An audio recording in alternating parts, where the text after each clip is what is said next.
I want you to try something for a second. Just close your eyes and picture yourself standing in the middle of nowhere. Right. Completely desolate. Exactly. It's desolate. The ground is just this hard, dusty dirt. And right in front of you, stretching out as far as you can possibly see, is a massive high-wire fence. And behind that fence, you've got hundreds, maybe thousands of people. Yeah, and they're all dressed exactly the same. They look exhausted, they look tired, and there are soldiers everywhere just shouting at them. I mean, to any adult, or really anyone with even a basic high school history class under their belt, that image is just, it's screamingly obvious. Right. It's a landscape of absolute horror. You see that, and your brain immediately registers danger, atrocity, war. It really does. But now I want you to try and take all that context and just delete it.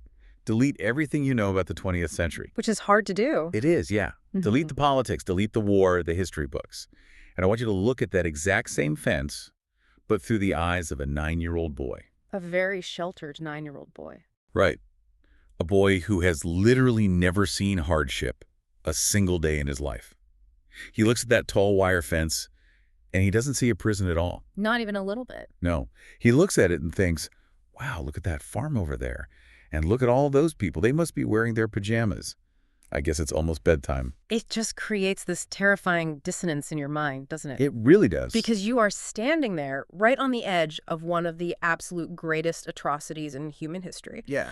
But you're viewing it entirely through this lens of absolute, just heartbreaking innocence. And that tension, that exact dissonance you're talking about, that is the core of what we are doing today.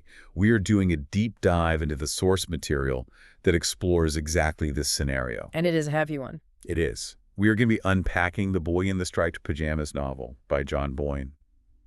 And I have to say, going back and revisiting this book for our discussion today, it really hits differently than I remembered from when I first encountered it. Oh, absolutely. It's not just your standard historical fiction about the Holocaust. No, it's not. It's really this profound story about how we interpret the world when we simply don't have the vocabulary to understand evil. The vocabulary for evil, I really like how you phrase that, because that is a crucial distinction to make right up front. Yeah, and John Boyne actually makes that distinction himself. He subtitles the book A Fable. Right, a fable, which is very specific. It is. He's deliberately not claiming that this is a documentary. He's not saying, you know, this is exactly how it happened day by day at this specific camp. He's setting up a moral framework. Exactly. A fable usually exists somewhat outside of strict realism, right?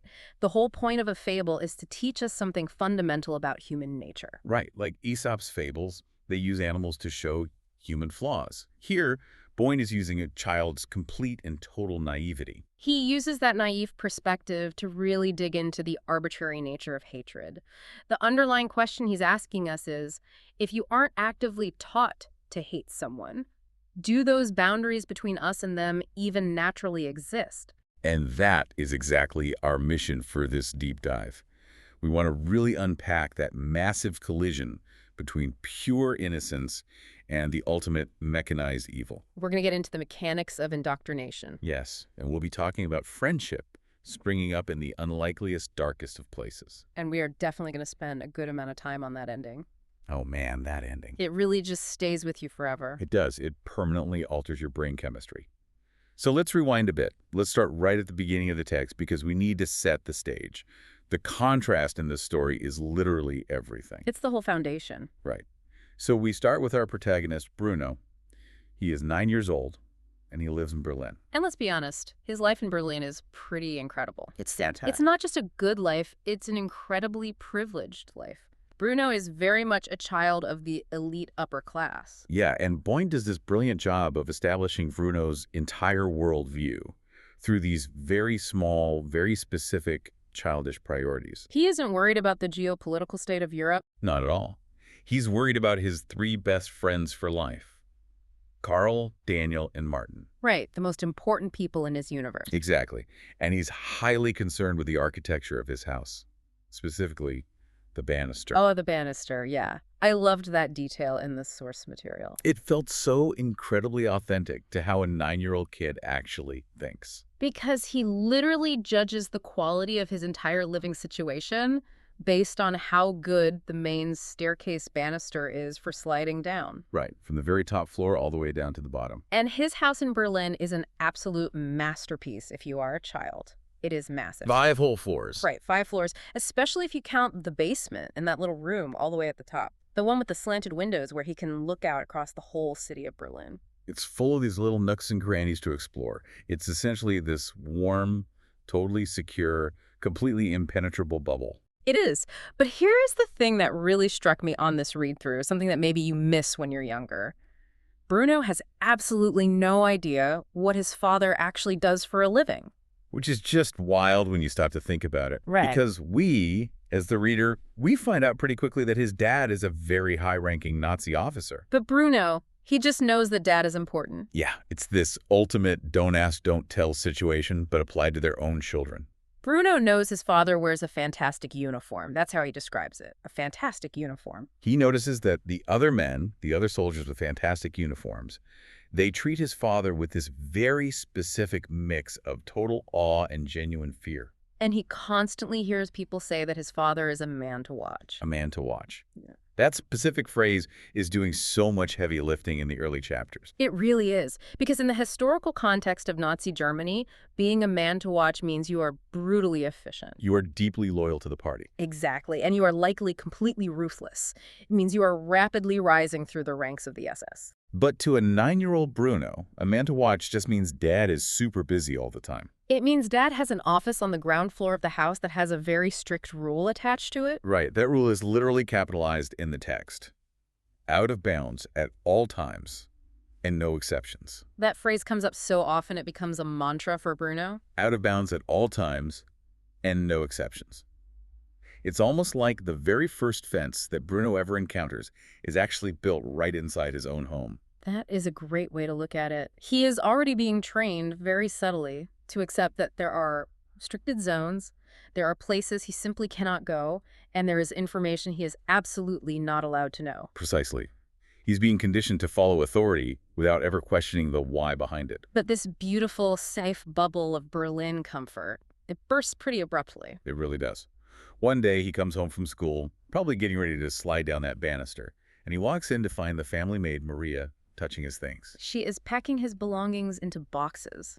Even the personal stash of stuff he keeps hidden at the back of his wardrobe, which is a huge violation of privacy for a kid. And the panic he feels is just instantaneous. Oh, yeah. I think we've all been there as kids. That sudden sinking feeling in your stomach that the adults have gone and decided something absolutely massive and you have zero vote in the matter. But the explanation he gets from his mother is so frustratingly vague. It is maddeningly vague. And this is a recurring theme we'll see throughout the entire book. The adults constantly speak in evasions and euphemisms. Mother just tells him that they are moving because of father's special job. Right, because the man who employs him has big plans. Big plans. And Bruno, being this very sheltered 9-year-old, he genuinely thinks this is just a terrible idea and that he can logic his way out of it. He actually tries to negotiate with his mother. He does. He suggests that they just, quote, chalk it up to experience, unquote, and stay in Berlin. Chalk it up to experience. It's this moment of pure, unfiltered childhood arrogance. He honestly believes he can just veto a major military reassignment for a high-ranking SS officer just because he doesn't want to leave Carl, Daniel, and Martin. It perfectly highlights his utter powerlessness, though. He's just being moved across the board like a tiny chess piece. But we really have to talk about why they are moving. Because the book provides us with this flashback to a very specific dinner party that sets all the historical context we need. Yes, the night the Fury came to dinner. Okay, we need to unpack the Fury, because the first time you read it, especially if you are a younger reader or maybe listening to the audio version, you might be a little confused. Right, but then it clicks into place. Bruno is mishearing the word Führer. Exactly. He is talking about Adolf Hitler coming to his house for dinner. And the way Bruno observes and describes Hitler in this scene is just completely fascinating to me. He does not see a monster. He doesn't see a terrifying dictator or this magnetic demagogue that history portrays. He just sees a terribly rude houseguest. He is so incredibly unimpressed by him. He really is. He immediately notes that the Fury is actually shorter than his father, which Bruno finds deeply disappointing for a boss. Yeah, he expects the boss to be the tallest guy in the room. And he notes that the Fury just marches in and sits directly in Father's chair, the head of the table, without even asking permission. So rude in Bruno's eyes. And he's particularly annoyed that the Fury doesn't even bother to open the car door for his beautiful blonde companion. The woman named Eva. Right, Eva Braun. Bruno just watches this guy and thinks, what a rude little man. Meanwhile, his father, this huge, intimidating commandant, is just scraping and bowing, sweating, absolutely desperate to impress this tiny guest. It's such a brilliant literary scene because it does two things at once. First, it firmly establishes the political stakes for the family. Exactly. This move to the country isn't a career choice. It's a direct command from the absolute top of the food chain. If the Fury has big plans for you, you pack your bags and you go. But secondly, it entirely strips away all the dark mystique of Hitler. Through a child's eyes, he isn't this mythological figure of evil. He's just a highly unpleasant, bad-mannered little man with a ridiculous tiny mustache. Right. So the command is given, the bags are packed by Maria, and they leave the bright lights, the noise, the bustling fruit stalls of Berlin. And they arrive at this terrible new place, and Bruno mishears the name of this location too. He calls it Out With. Which is, of course, his mispronunciation of Auschwitz. Out With. It is genuinely chilling when you sit and think about the wordplay there. It sounds exactly like a harsh command.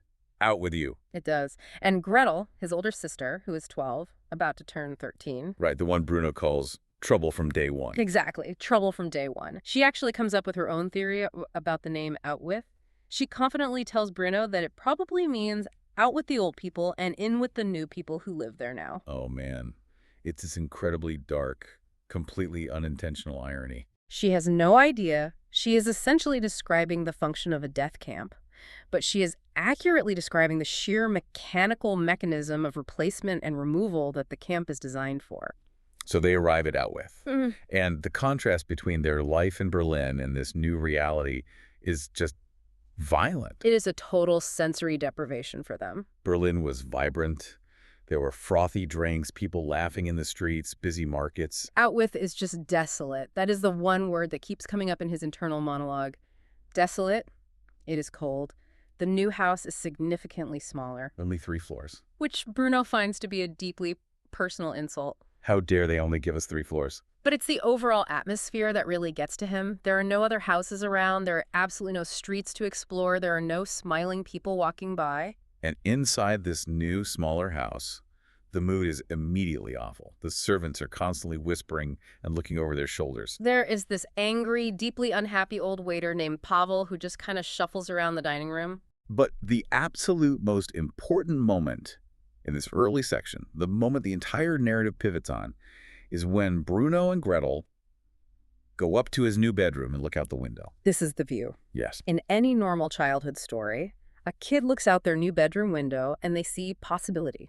They see a garden, a forest to play in, maybe a swing set. But Bruno looks out this window and he sees, well, he genuinely thinks it's a farm. He sees low, flat huts, these ugly square buildings, tall smokestacks reaching into the sky. And the ground everywhere is just hard dirt. There is no grass anywhere. And then he sees the people, hundreds and hundreds of them. And this is exactly where the title of the book drops into the narrative.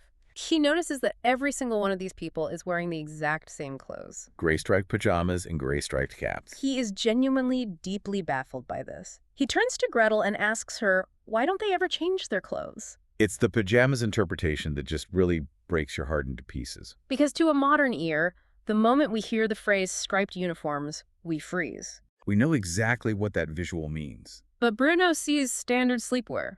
He thinks, well, maybe they just woke up late. Maybe they are playing some elaborate game. Maybe it's a giant outdoors slumber party. And Gretel is standing right next to him, trying her best to rationalize what she is seeing too. She's older, so she's inherently a bit more skeptical than Bruno, but she relies heavily on her concept of civilization to explain it away. Right, her dolls, her strict rules of how society works. She tells Bruno it must just be the countryside. That is why there are no paved streets or cafes. This is just how people in the country live. But even she struggles to maintain that logic. There is this very revealing moment where she's trying to explain the massive wire fence to Bruno.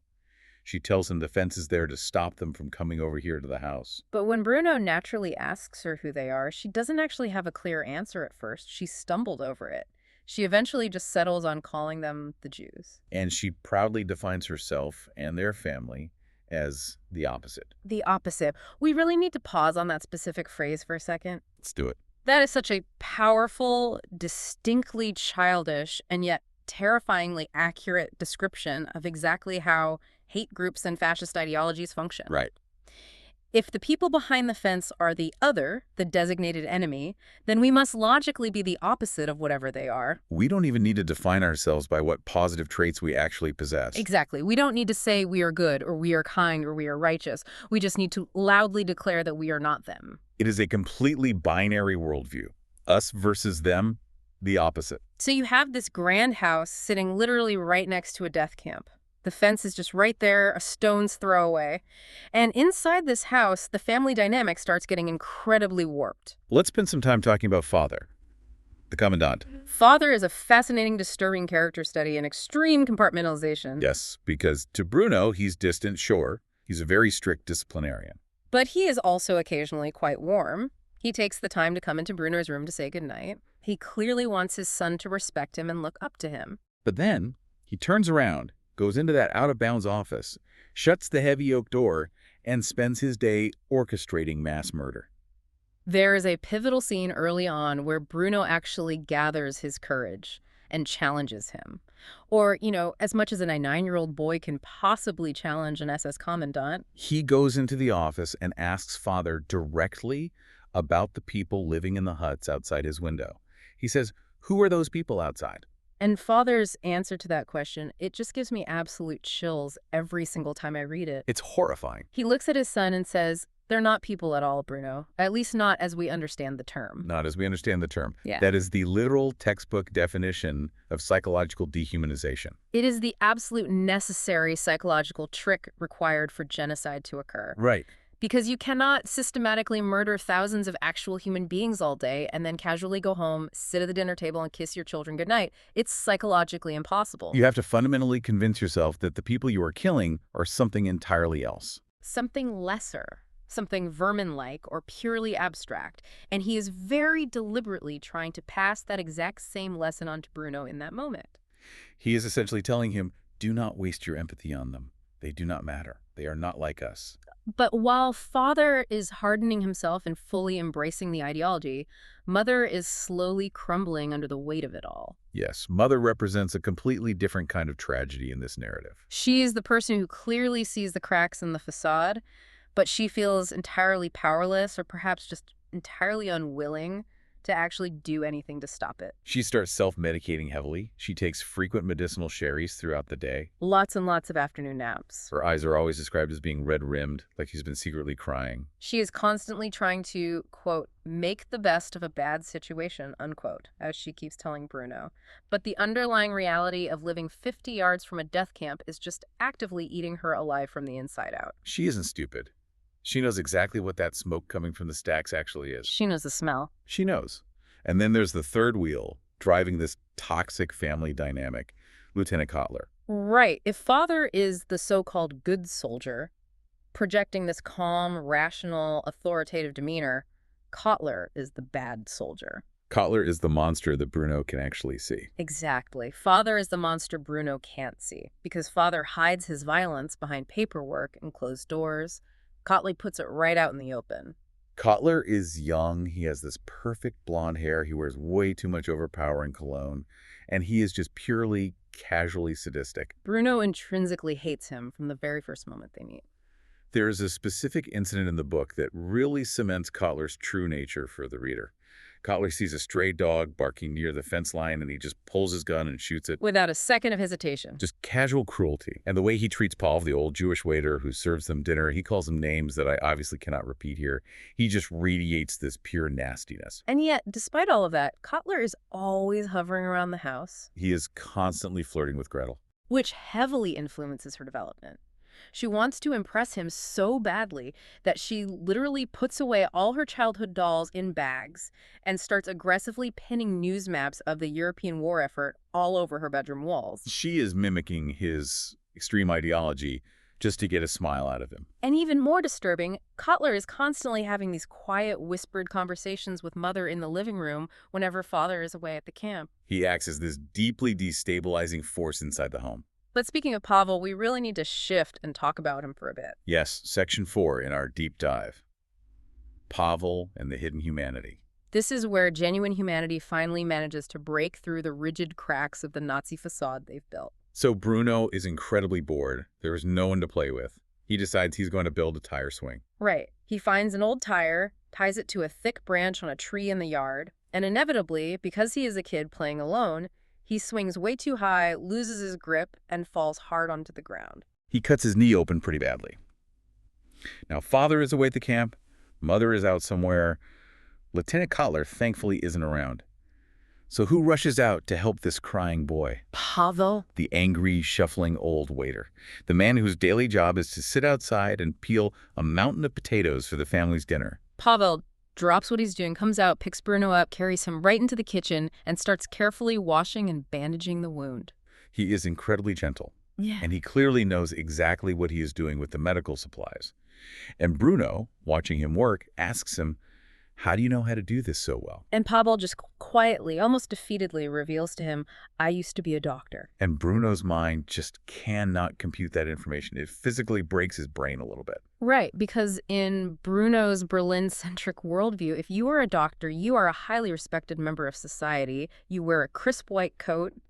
You save lives. You absolutely do not sit in the dirt and peel potatoes in a dirty apron. Bruno literally asks him, why on earth would you choose to be a waiter if you're already a doctor? It is this absolutely heartbreaking moment of dramatic irony for the reader. Because we, the listeners and the readers, we know exactly why. We know about the Nuremberg laws. We know that Jewish professionals across Europe were systematically stripped of their hard-earned titles, their basic legal rights, and ultimately their humanity. Pavel has been forcibly reduced from a healer of men to a despised servant, and he knows he will eventually be reduced to a victim. But in this one isolated moment in the kitchen, Pavel reclaims his true identity as a doctor just to comfort and heal a crying child. The child of his own captor and tormentor. It is incredibly poignant. And then Mother comes home. Right. Mother walks in, sees Bruno sitting on the counter with a freshly bandaged knee, and asks what happened. And when she finds out that Pavel was the one who touched him and helped him, her reaction is very complex. It really is. She tells Bruno, very firmly, if the commandant asks about this, we will say that I was the one who cleaned the wound. Now, initially, when you first read that, you might just think she's being incredibly selfish. You think she's stealing the credit to look like a good mother. Right, and maybe a small part of her is. But it's much deeper and darker than that. Mother knows the reality of Outwith.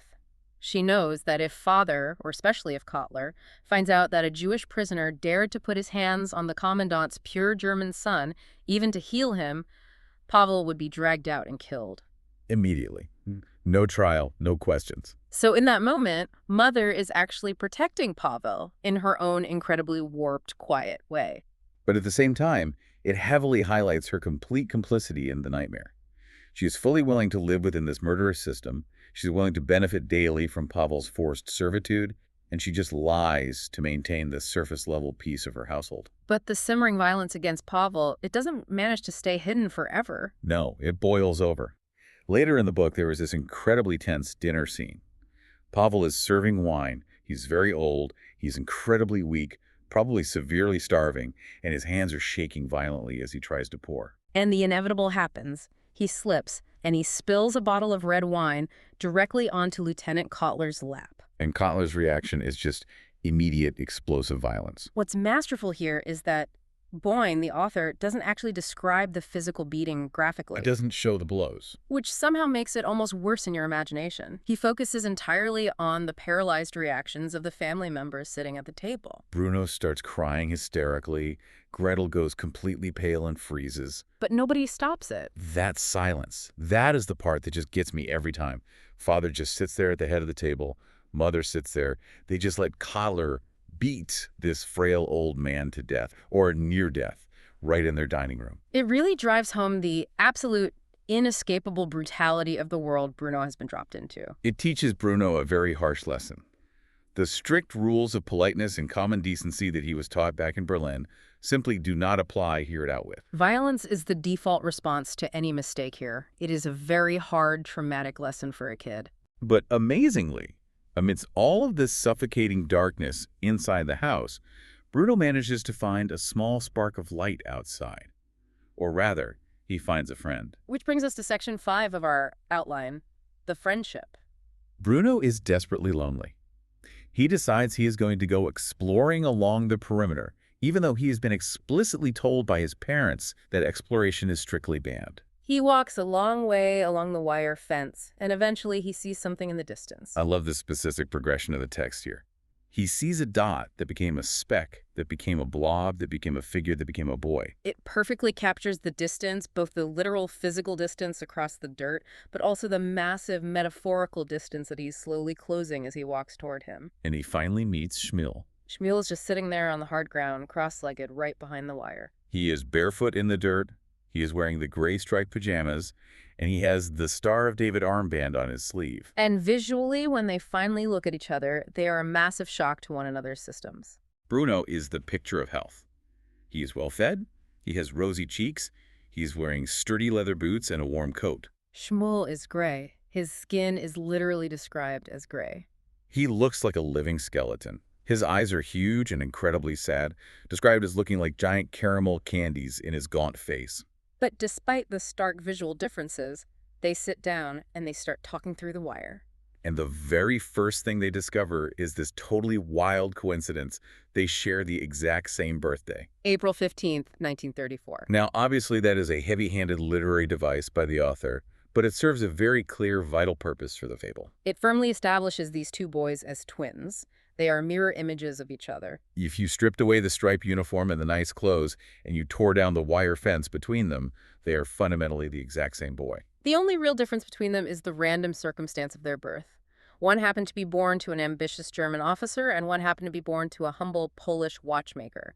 And that random chance is quite literally the only difference between a life of luxury and a brutal death.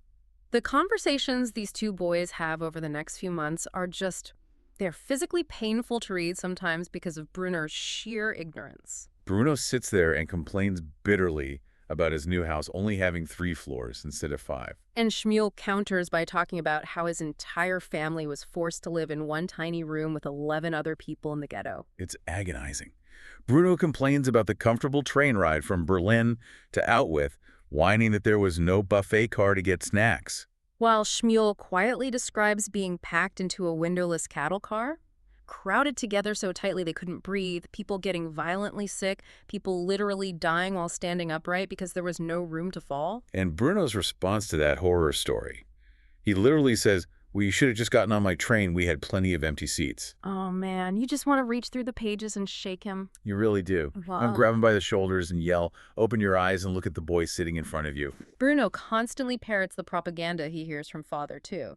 He proudly announces that Germany is the greatest of all countries and is superior. And Shmuel, who is currently imprisoned by that so-called superior country, just quietly replies, "I'm Polish." What Boyne is showing us here is the immense friction between these two entirely different worlds colliding at the fence line.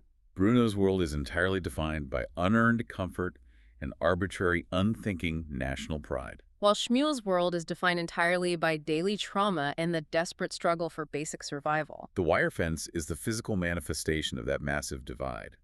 But, and this is the deeply hopeful part of the fable, their shared humanity actually manages to bridge it. They meet at that same spot almost every single day. For an entire year. They just sit and talk. They can't play tag. They can't throw a ball.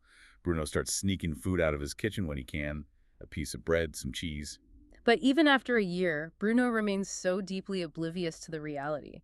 He casually asks Shmuel, "Why do you guys wear those pajamas all day long?" He genuinely doesn't comprehend that Shmuel is systematically being starved to death. He thinks Shmuel's friends on that side of the fence are all just playing some massive game that Bruno hasn't been invited to yet. Bruno assumes the camp is a functioning community. He even asks Shmuel if there are any good kids to play football with over there. It's pure projection.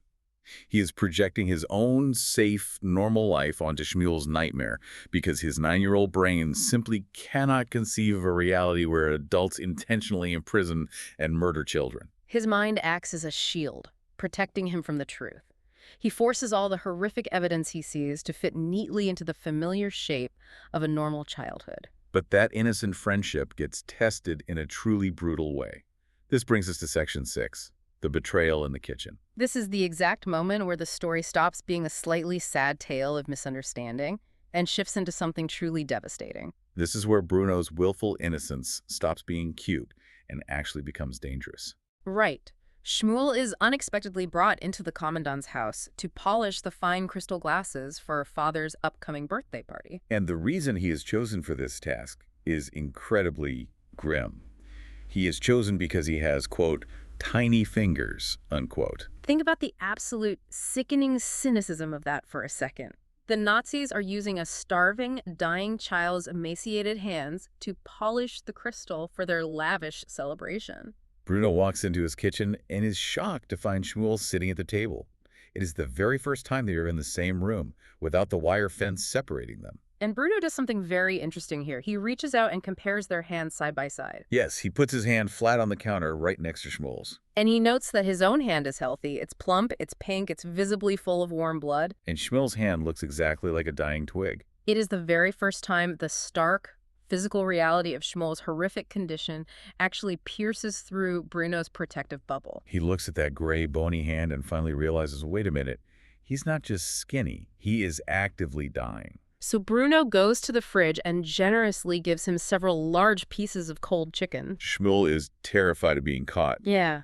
But he's so incredibly hungry that he takes it and just wolfs it down in seconds. And right at that exact moment, Lieutenant Cutler walks into the kitchen. The ultimate villain enters the room. Cutler immediately sees the grease on Shmuel's face and sees him chewing. He viciously accuses Shmuel of stealing food from the commandant's private kitchen. And Shmuel, who is absolutely terrified, points to Bruno and says, no, my friend gave it to me. He looks right at Bruno with those sad eyes and says, he's my friend. This is the ultimate moment of truth. This is the moral test of the entire fable. Cutler slowly turns to Bruno. He screams at him. He demands, do you know this prisoner? Did you give him this food? And Bruno, our protagonist, he completely cracks under the pressure. He is only 9 years old. He is staring up at a towering man who he has personally watched shoot a dog for barking and beat an old man half to death for spilling wine. He is consumed by absolute terror. So he denies his best friend. He looks Cutler in the eye and says, I've never seen him before in my life. I just walked in and he was already eating. It is so devastating to read. He throws Shmuel completely under the bus to save himself. It is a profound betrayal. There is no sugarcoating it to make Bruno look better, but it perfectly demonstrates exactly how fear operates as the primary tool of a fascist regime. Fear turns best friends into complete strangers in a heartbeat. It fundamentally corrupts innocence. Bruno is allowed to walk away unharmed, and Shmuel is left entirely alone in the kitchen with a furious Lieutenant Cutler. We don't see what happens next on the page, but we know. We know exactly what happens. Shmuel disappears from the fence line for days. Bruno waits and waits, feeling immense guilt. And when Shmuel finally returns to their spot at the fence, his face is completely covered in dark bruises. He is described as being black and blue. But here is where we see the incredible grace inside this tragic story. Bruno is deeply ashamed. He cries and profusely apologizes through the wire. And Shmuel, he forgives him, just like that, immediately. He reaches his bruised hand right under the gap in the wire fence, and they shake hands. It is the very first time the two boys have ever physically touched each other. It is such a profound contrast to the adult world surrounding them. The adult world of Father and Cutler is entirely fueled by deep grudges, irrational hate, and constant violence. But these two young boys, one the privileged son of the camp commandant, and one a designated enemy of the state, they easily move past a betrayal that could have easily been fatal for Shmuel. Simply because they inherently value their human connection more than they value the arbitrary rules of the adults. It is a beautiful testament to the natural resilience of childhood connection. But from a narrative standpoint, it also perfectly sets up the final tragedy. Because their bond is now permanently sealed, Bruno feels an immense debt to Shmuel for that unearned forgiveness. Which directly leads us into the climax of the novel. A full year has passed since they arrived at Outwith. The family unit inside the house is completely unraveling. Mother has finally reached her breaking point. She has convinced Father that living next to a death camp is absolutely no place to raise two German children. They're packing up to finally go back to Berlin. But right before they are scheduled to leave, two very significant things happen to drive the plot forward. First, there is a massive lice outbreak in the house. Right. Both Bruno and Gretel end up getting lice. It's like the inherent filth and rot of the camp next door is physically seeping into their pristine home. And Father's extreme militaristic solution for Bruno is to just shave his head completely bald. This is a crucial visual plot point for the ending. When Bruno looks at himself in the mirror after the haircut, he realizes he looks exactly like Shmuel. Right. Without the nice styled hair, without the visual markers of being the commandant's wealthy son, he's just another skinny, bald little boy. The superficial visual distinction between us and them has been completely erased. Shmuel even notices it when they meet at the fence. He laughs and says, "You look just like me now, only fatter." And the second major inciting incident happens on Shmuel's side. Shmuel arrives at the fence absolutely devastated because his father has gone missing. Shmuel tells Bruno that his father went on a march with some of the soldiers and he never came back to their hut. Shmuel, being a child, doesn't really understand what that means. But we, the readers, do. We know exactly what happens to exhausted prisoners who are taken on marches by the SS in Auschwitz. They don't come back, ever. So feeling that deep debt of loyalty, the boys hatch a final plan, a final adventure before Bruno has to move back to Berlin. Bruno decides he wants to cross over and help Shmuel search for his missing father. And secretly, he is also thrilled because he finally gets to see what's on the other side of the fence. He finally gets to explore the farm. So Shmuel promises to steal a spare pair of the striped pajamas from the supply hut and bring them to the fence the next day. The grand plan is for Bruno to slide under the loose section of wire, put on the pajamas, and just blend in with the crowd. It still entirely seems like a fun game to them. Bruno genuinely thinks he is going to act like a private detective solving a mystery. He is still imagining that he might find a nice cafe over there, or maybe a fruit stall where they can buy an apple while they search. He has absolutely zero concept of the mortal danger he is walking into. He thinks it's just another neighborhood to explore. This brings us to Section 8 of our deep dive, The Crossing. And I have to say, this is where the dramatic tension becomes almost unbearable for the reader. You are practically screaming at the book for him to turn around. Bruno arrives at the fence the next afternoon. The weather is awful, it is raining, everything is thick with mud. He takes off his expensive leather boots, he takes off his warm coat, and he leaves them in a neat pile in the mud outside the wire. And he puts on the stolen pajamas that Shmuel brought for him. They are filthy, they smell terrible to him, but he puts them on anyway. And he gets down on his stomach, and he crawls under the sharp wire. He is in. He is officially on the other side of the fence. And almost immediately, his entire grand fantasy collapses around him. It is instantly gone. He expected to find people playing games or sitting in rocking chairs. Instead, he sees emaciated people sitting in terrified clumps, just staring blankly at the ground. He sees heavily armed soldiers shouting and pushing people. He sees immense, inescapable starvation. He sees pure misery. There are no cheerful cafes. There are no fruit stalls. He looks around and describes the entire place as feeling empty and cold. His survival instinct finally kicks in, a little too late. He actually wants to go home right then and there. He thinks to himself, I really don't like it here. I'm going back under the fence.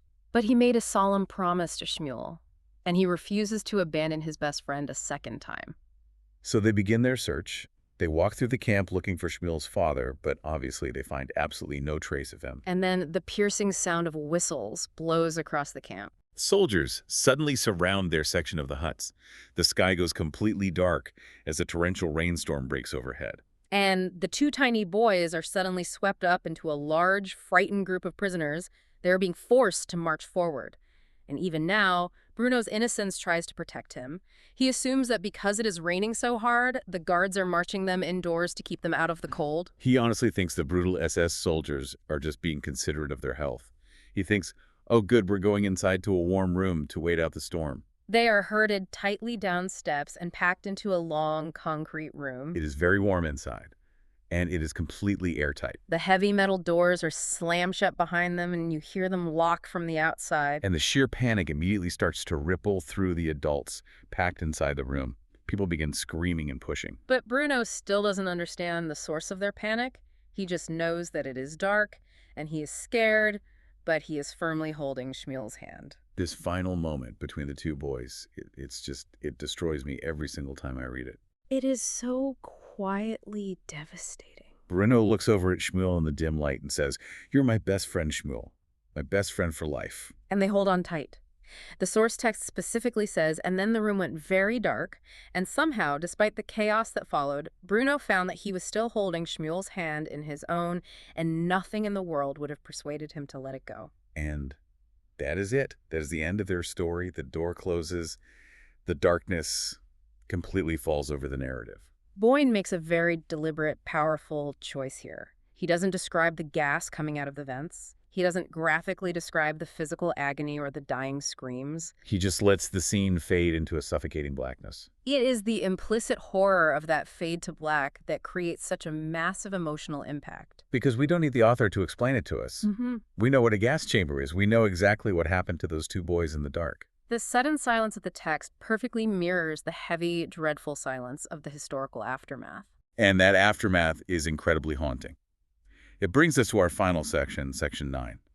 Bruno is just gone, vanished into thin air. The soldiers search everywhere. Eventually, they find his nice clothes, the boots, the coat, sitting in a pile by the fence. But they can't put the pieces together. They think maybe he was kidnapped, or maybe he wandered off into the woods and got lost. Mother refuses to leave at first. She waits for him for months. She just sits on the porch of the house every single day, staring at the horizon, waiting for her little boy to come walking back up the dirt road. Eventually, her mind just breaks.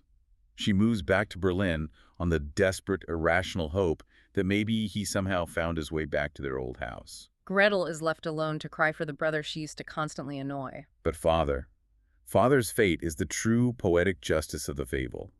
Father stays it out with for another full year. He becomes completely unhinged. He becomes universally hated by his own men because he turns incredibly merciless and erratic. He is totally obsessed with solving the mystery of what happened to his son. And eventually, tragically, he figures it out. He walks out to the exact spot where they found the clothes. He gets down on his hands and knees. He inspects the wire fence. And he finds the loose gap at the bottom. He realizes that a small 9-year-old boy could easily slide right under it. And then the realization hits him like a freight train. He puts all the pieces together in his mind. The discarded clothes, the gap in the wire, the fact that a group of prisoners was gassed that exact same afternoon. He realizes that he gassed his own son. And he physically collapses on the ground. The text notes that much later, when other soldiers finally arrive at the camp to relieve him of his command and take him away, he goes with them without a single word of complaint. It strongly implies that he is either arrested for his failures or perhaps he is captured by the advancing Allied forces. But he simply doesn't care anymore. He is already completely dead inside. The realization that his own meticulously built machine, the factory of death that he managed so proudly, blindly consumed the only thing he actually loved. It entirely destroys him. It is the ultimate bitter irony of the story. He built this massive fence and this horrific system, truly believing he could keep his beautiful family safe in their little bubble right next door. But the fence couldn't keep reality out forever. The very hatred that he spent his life cultivating eventually came full circle to take away his own future. And that brings us to the very final, chilling lines of the book. The author steps back from the narrative of Bruno and directly addresses us, the readers. He writes this brief epilogue. Of course, all this happened a long time ago, and nothing like that could ever happen again, not in this day and age. It lands like an absolute punch to the gut. Because it is so dripping with heavy sarcasm, it is a direct challenge to the reader. It is a stark warning. If we Yeah. close this book and think to ourselves, well, what a sad story, but I'm so glad all that Nazi stuff is over and done with. If we think that, we have entirely missed the point of the fable. The core point is that the underlying mindset, the aggressive categorization of us versus the opposite, the building of fences to keep people out, the casual dehumanization. That human flaw did not magically vanish from the earth in 1945. Exactly. The story is a timeless fable specifically about how willful ignorance and cultivated hatred always lead to unimaginable tragedy. Bruno's naive ignorance got him killed. Father's systemic hatred got his son killed. The only beautiful thing that existed in that entire bleak landscape was the boys' friendship. But in the end, even love couldn't save them from the crushing weight of the machine Father built. It is a heavy deep dive today, I know that, but it is one of those stories that absolutely demands to be sat with and absorbed. It really does. It serves to remind us that history isn't just a collection of abstract dates and military battles in a textbook. History is deeply personal. It is made up of individual families, and most importantly, it is made up of the daily choices we all make about how we view and treat the stranger standing on the other side of whatever fence we've built. So, here's our final thought for you to chew on today. The book purposefully ends with that sarcastic claim. Nothing like that could ever happen again in this day and age. Look around your own world today. Look at the evening news. Look at the specific language we use when we talk about groups of people who are different from us or who are seeking refuge. Is that final statement true? Are we actually beyond it? Or is blindly believing that we are beyond it the single most dangerous mistake we can possibly make? That is the question you have to answer for yourself. Thank you so much for listening today. We will see you on the next Deep Dive.